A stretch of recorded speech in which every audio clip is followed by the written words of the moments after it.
In your remarks, you mentioned that the pick of Governor Walz as the vice president's running mate is blatantly anti-Semitic, but Vice President Harris has a Jewish husband.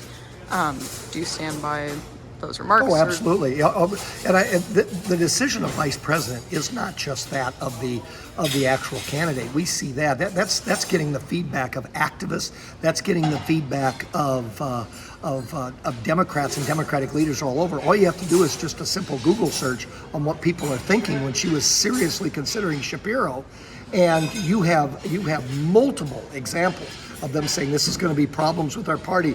This is going to create issues for you.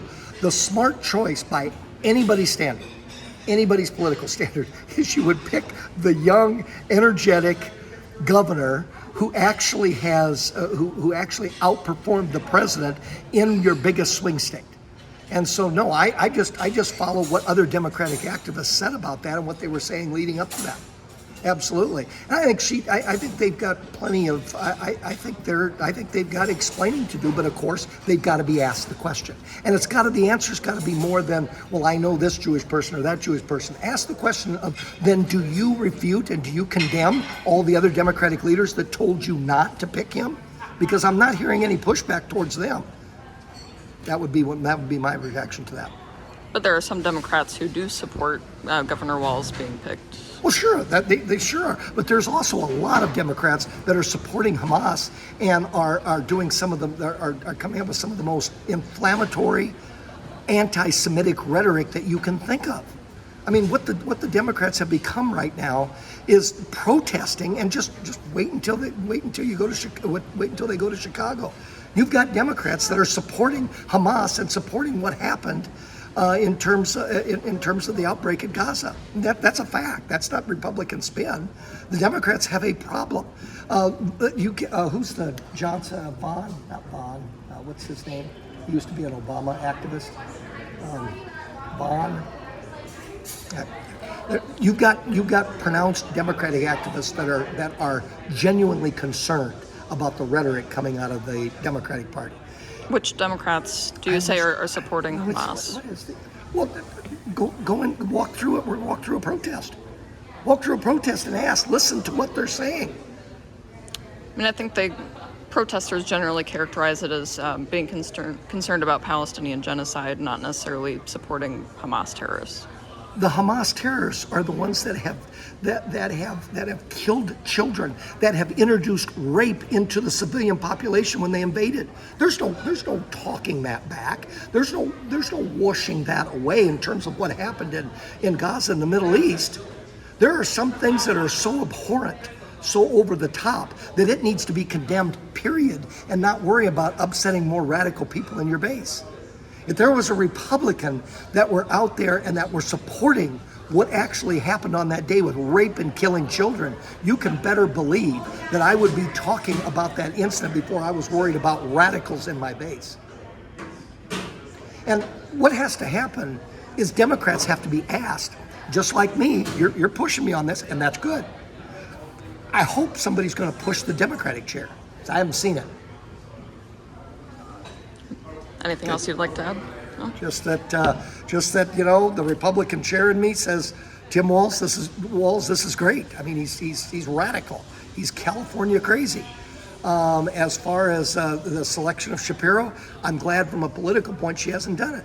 I'm a little bit worried about the reasoning and about elements in your party that are so radical you can actually push a decision that seems to be counterintuitive to doing the right thing.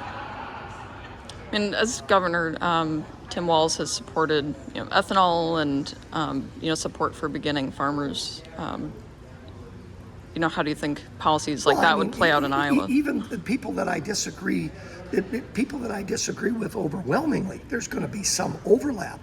Tim Walz has made Minnesota a sanctuary state for illegal immigrants. Tim Walz has signed a bill that has no gestational limits. What that means is everybody's so worried about pushing Democrats about abortion on demand up to the point of birth. They say, well, that's not, no Democrat supports that. Well, we have no gestational limits on an abortion bill in Minnesota that he signed. All I'm saying is at least ask the questions now. We can no longer say that that's just Republicans trying to deflect the issue. We actually have a bill that was signed by a vice presidential nominee, making it a sanctuary state for minors that are looking for hormone therapy. I mean, without parental involvement. To support males in female sports. These are all facts. And if he wants to justify that, that's fine. But in order to justify that, he at least needs to have to, and she needs to have to defend that. But in order to defend that, they have to be asked the questions, and they have to be pushed similar to you pushing me. That's fair game. Somebody needs to push the Democratic chair. Somebody needs to push Rob Sand, who is the only Democrat left standing in this state.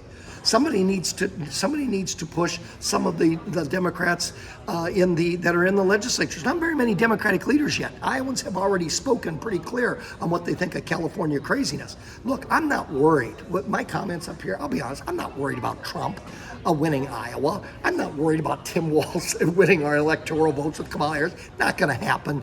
Democrats will even tell you it's not going to happen. What I worry about is these individuals with their clear records that are left of Bernie Sanders. I worry about them not being asked the tough questions that actually makes them defend their records, their actual records that you can read, as opposed to their spin and what the advertisements are going to do. Trump doesn't get by with some nice flowery advertisements and then hope everybody forgets. He gets hammered. All I'm saying is hammer these two for what their records have shown. If that's it, I feel very comfortable that others are going to go the way of Iowa. But look, Trump's going to win Iowa.